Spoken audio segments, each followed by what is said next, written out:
Welcome to the Slop Farm. Enjoy the video. You start by confirming basics.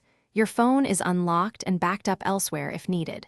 Once ready, open Settings and go to Apps or Apps and Notifications, then choose See All Apps so you can find Google Photos quickly. Make sure you know which Google account is active in Photos because disabling can affect automatic backups. If you want to keep photos locally, verify they're saved to device storage or another cloud before proceeding. This prevents accidental data loss. You now open Google Photos App Info. Clear cache to remove temporary files, then consider clear storage only after you confirm backups are safe. That removes app settings.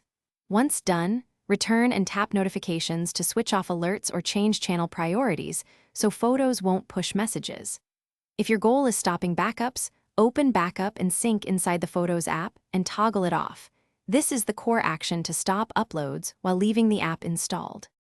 To finish, use Disable on the app info screen. That prevents photos from running.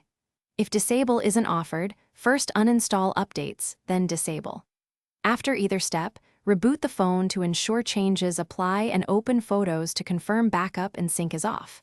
If something doesn't stick, re-enable the app briefly, toggle backup and sync off inside the app settings, then disable again. This often resolves stubborn automatic restart or backup issues. Thanks for watching. Consider subscribing if we helped you today.